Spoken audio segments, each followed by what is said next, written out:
That morning, the small mountain town of Mountain Hollow stirred under a pale gray sky, the late winter air sharp and thin. Shopkeepers flipped open wooden signs, children hurried to school with red noses, and old men sat on benches nursing steaming cups of coffee. But within minutes, the familiar rhythm cracked open, replaced by a strange ripple of tension. People froze mid-step, voices hushed, eyes widened. Walking slowly down the main street, pause, pressing softly into the cold asphalt, was a full-grown lynx mother. Her fur, soaked and matted, clung to her lean frame. Her amber eyes, usually sharp and wild, now carried something raw fear, urgency, maybe even a plea. She didn't snarl. She didn't crouch to pounce. She lowered her head just slightly, casting a long glance at the stunned crowd, and waited. Among the first to step forward, not back, was Elliot, a veterinary student completing his winter placement at the local wildlife rescue. Beside him stood Lucas, the seasoned forest ranger, who thought he had seen everything this mountain could throw at him. But when the lynx's amber gaze met theirs, when the forest's silence seemed to hold its breath, they understood. This was not a predator seeking prey. This was a wild mother seeking help. And without exchanging a word, Elliot and Lucas knew they would follow. The lynx mother moved slowly, each paw step careful and deliberate as she led them away from the small town streets, weaving through narrow alleys and out into the overgrown fields at the town's edge. Elliot felt his heart pounding in his chest, every step pushing him deeper into a quiet resolve. Lucas walked beside him, one hand resting lightly on the younger man's shoulder, his voice a low murmur. "Don't rush. Let her show us the way." Behind them, the crowd that had once gathered began to thin. Only a few braver, perhaps curious souls remained. Among them, Clara, a young wildlife volunteer with determined eyes and a small rescue bag slung across her shoulder. The wind swept in from the edge of the forest, carrying the damp, rich scent of pine needles and thawing earth. On the soft ground, the lynx's paw prints left clear impressions, each step marked with a trace of blood. The lynx mother glanced back occasionally, amber eyes meeting Elliot's without fear, without threat. There was only urgency. Elliot's throat tightened. He had read about cases like this but never imagined he would witness it. A wild creature, dropping the armor of instinct, reaching across the invisible line between human and animal, asking for help. They crossed a small rise, where the grass grew patchy and dry. Sunlight filtered through the high clouds in slanted streaks, painting pale gold across the hills. Ahead, the forest loomed, dark and dense, its shadows stretching long as the sun began to slip lower in the sky. Elliot could feel his palms dampening, not from cold, but from the strange weight of the moment. No one knew where this path would end. But every step deeper into the wild whispered the same truth. This was no longer just a search party. This was a fragile bridge, suspended between two worlds, human and untamed, held together by a mother's desperate trust. Elias placed the Bobcat gently on an old lambing mat inside the woodshed, the same one he used when storms hit and newborns needed shelter. He turned on the small kerosene heater, wrapped the animal in a thick wool cloth, and opened his weathered vet kit. The wound on her hind leg was deep, the blood nearly black around the edges, and her fur was clumped with ice and dirt. It looked like she'd been caught in a wire snare, illegal, brutal, and common in the wrong hands. Cale sat quietly at the door. No barking, no pacing, just watching with an unwavering gaze, as if awaiting results. Elias cleaned the wound carefully with warm salt water, then dabbed it with sheep-grade antiseptic and wrapped it with gauze. The bobcat growled once or twice, weakly clawing the floorboards, but never tried to bite. Her eyes stayed open wide, golden, aware. "It's all right," Elias murmured, not expecting to be understood, but needing to say it anyway. When the dressing was done, he stepped back. She didn't move, just closed her eyes, slow perhaps not from trust, but from sheer exhaustion. Cale, still watching, lay down, chin to paws. When Elias moved to leave, Cale lifted his head, looked at the bobcat, then back at him, as if to ask, "We're not just walking away from her, are we?" That night, Elias found an old steel crate he'd once used for sick lambs. He layered it with hay and soft cloth, placed the Bobcat inside, and slid it near the woodshed window where morning sun would find her. He hung a small wooden tag on the crate that read, Sierra, after the mountain range he often gazed at in winter, where the sky met snow in a way that always reminded him how wildness could be beautiful and fragile all at once. The next morning when Elias returned, Sierra was awake. She didn't hiss or recoil. Her ears were up, her eyes sharp, and though tension still clung to her limbs, there was no hatred in her gaze, only wariness. He left a bowl of shredded chicken just inside the crate and stepped back. Kyle approached first. He carried something in his mouth, an old rubber ball, worn smooth from years of chewing. He dropped it beside the crate, sat down, and tilted his head. Sierra didn't react. But later that afternoon, when Elias returned, the ball had been nudged inside the crate, and the chicken was half-eaten. Elias didn't smile. He didn't speak. But deep in his chest, he felt something shift. A door had opened. Not wide, not all the way, but enough to let in light. The storm lasted 3 full days. Wind howled against the windows. Snow piled halfway up the barn doors, and everything outside seemed to hold its breath beneath a blanket of white silence. Inside the woodshed, Sierra stayed curled in her crate, still, ears flicking now and then, eyes half closed but never deeply asleep. Elias often sat nearby with a book or a block of wood to carve, saying nothing. He placed a fresh piece of meat each morning, stepped back, and waited. KL, always patient, lay next to the crate, his thick coat rising and falling with each slow breath, not once trying to enter or force attention. On the 4th morning, the world outside softened. Snow had stopped. Light seeped through the shed window, falling in soft angles across the floor. When Elias opened the door, Sierra was not huddled in the back corner. She was sitting upright, ears alert. When Kale approached, she did not flinch. Instead, she extended one paw through the metal mesh, gently touching his nose. Not a swipe, not a strike, just contact. That afternoon, Elias unlocked the crate and stepped away. No commands, no coaxing.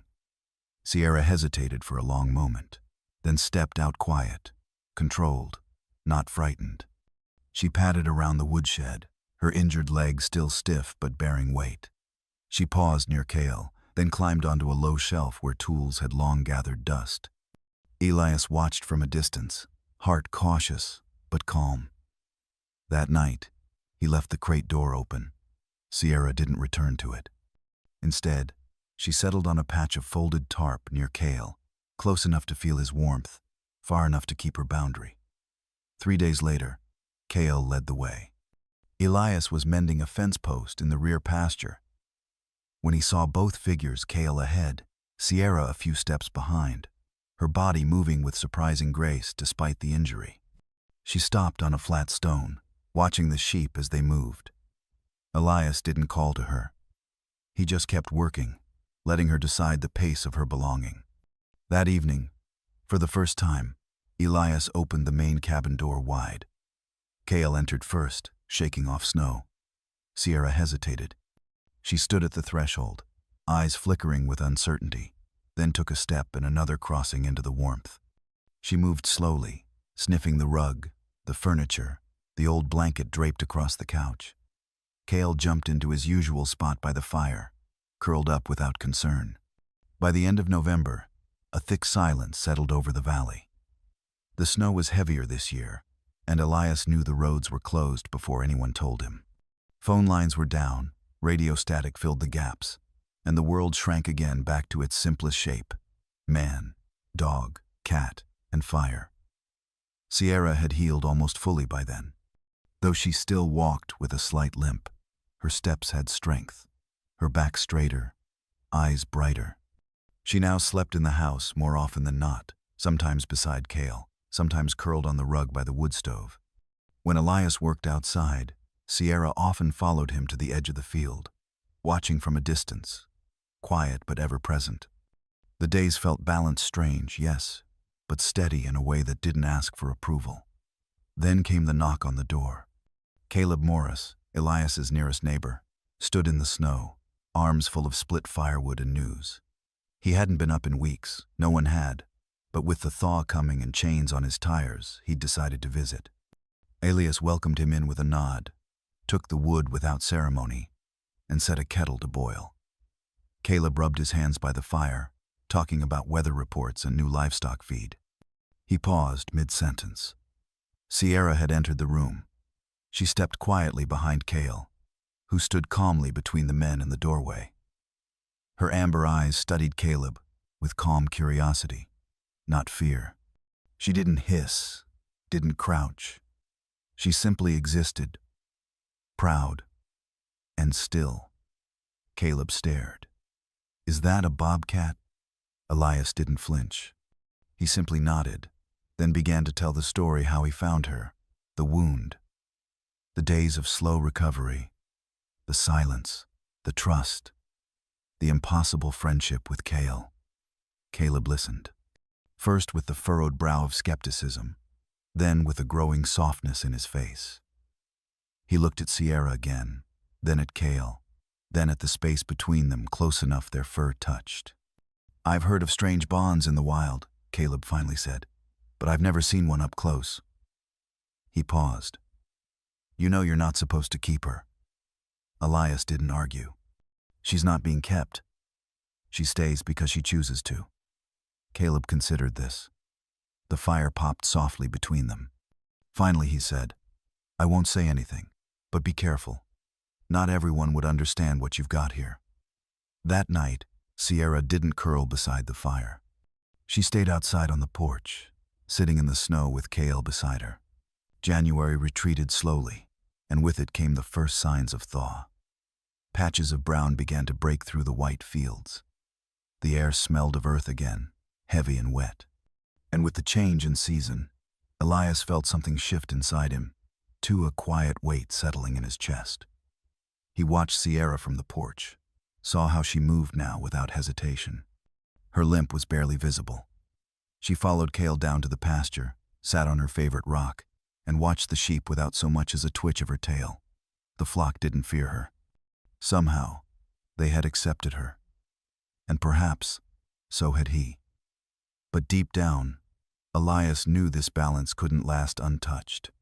The world beyond the valley would return, with laws and rules and questions he couldn't always answer. One evening, Elias called his son. Noah lived in Denver, working with a wildlife conservation group. Elias hadn't planned on asking for help, but when he heard his son's voice, the words came anyway. He told the whole story about Sierra, the rescue, the friendship with Kyle, the strange harmony they had created. Noah listened without interruption. When Elias finished, there was a long pause.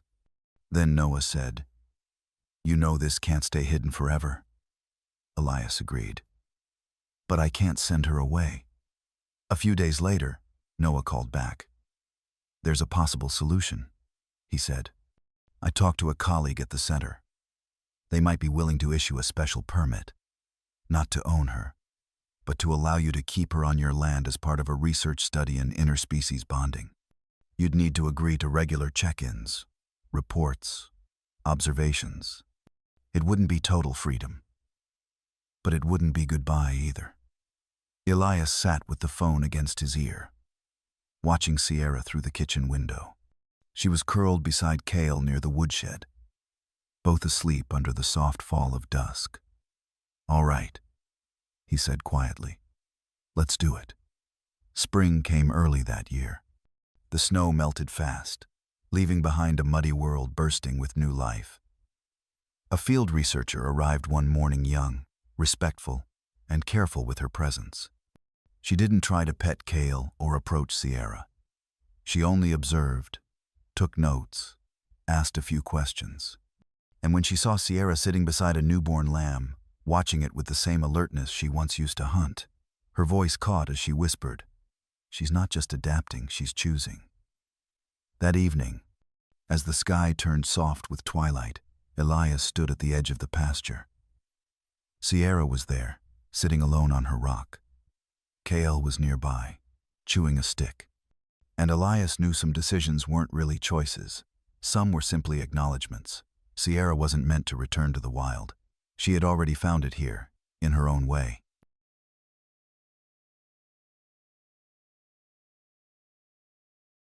Spring settled over the valley with a quiet grace. The last patches of snow melted into the ground, and the scent of wet earth, new grass, and lamb's wool filled the air. Trees budded timidly along the ridge, and morning light spilled through the windows like honey.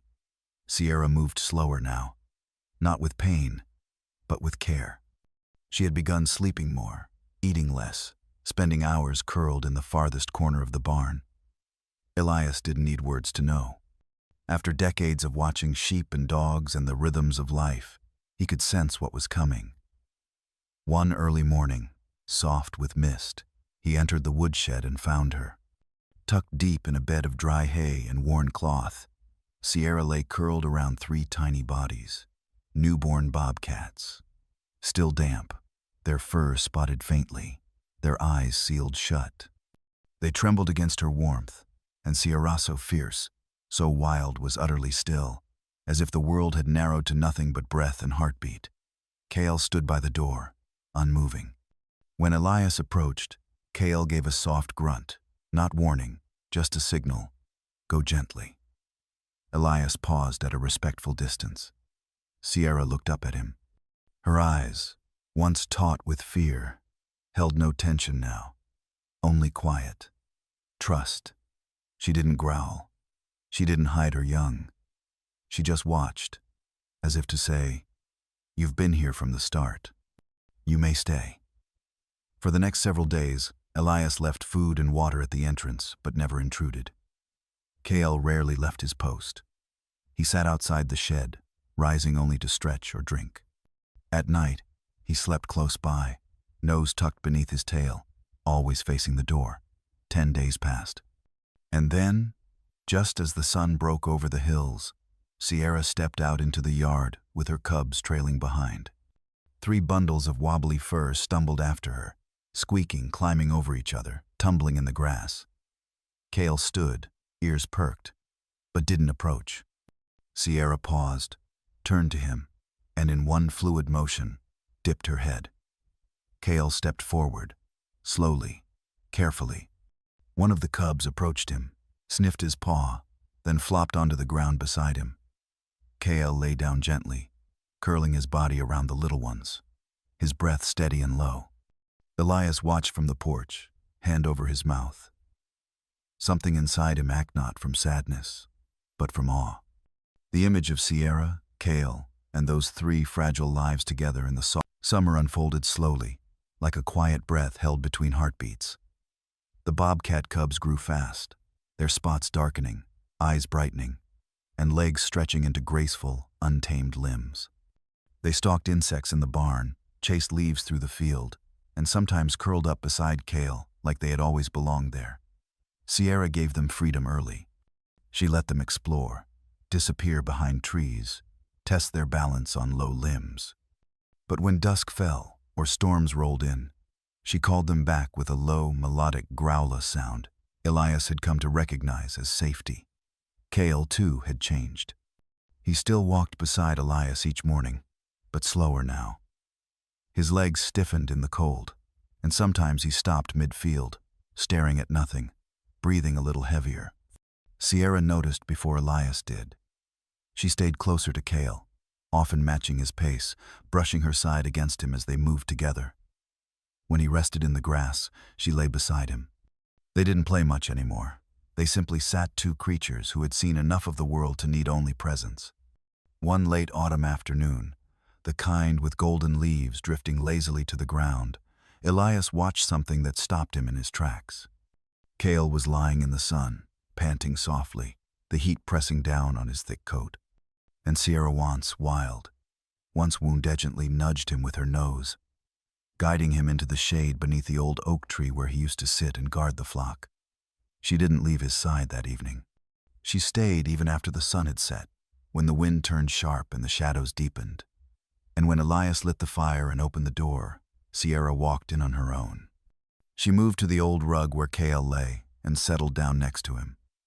Then, quietly, she rested her head on his shoulder. All night, she didn't sleep. She simply kept watch. Elias sat nearby, not speaking, not moving much, just breathing in the silence. At dawn, Kale passed. Peacefully. No sound, no struggle. Just a breath that didn't return. Sierra stayed still for a long time. When she finally rose, she stepped back as Elias wrapped Kale gently in a wool blanket. He carried his old friend to the oak tree and began to dig. Sierra followed, her steps measured. Winter arrived late that year, but the cold came all the same. The valley no longer echoed with Kale's steady footfalls or his low, watchful bark. Yet the silence wasn't empty. Sierra remained. She didn't vanish into the woods like a wild thing returned to instinct. She stayed, appearing at the porch each dusk, her coat silvering with age, her eyes still sharp, still searching. She followed Elias each morning, watching over the lambs, walking just behind his boots like Kale once had. Her cubs had long since left, grown and gone into the forest. But sometimes they returned, brief flashes of spotted fur moving through the trees, cautious yet unafraid. They didn't stay long, but they always came back. And when they did, Sierra would meet them at the tree line, touch noses, then watch them disappear again like wind through pine. Elias never tried to stop them. He knew they were free. The story of Elias and his animals began to spread. People spoke of Morgan's Ridge, a place where wild and tame lived side by side. A research team from the Conservation Center came once a month now, taking notes, asking questions, but never disturbing the peace that had taken so long to build. And with Elias's quiet permission, they started bringing student small groups, wide-eyed, reverent. They listened to stories about Kale, about Sierra, about a friendship no one had predicted and no science could quite explain. One day, Elias adopted a puppy from the local rescue. Not a replacement. Nothing could replace Kale but a new soul to walk beside him. The puppy was quiet, gentle, with eyes that seemed older than they should have been. He named him Hope. Strangely, Sierra accepted him almost immediately. She let him sit near her under the porch, let him curl beside her on cold nights, let him follow. Maybe she saw something in him that reminded her of who came before. Years passed.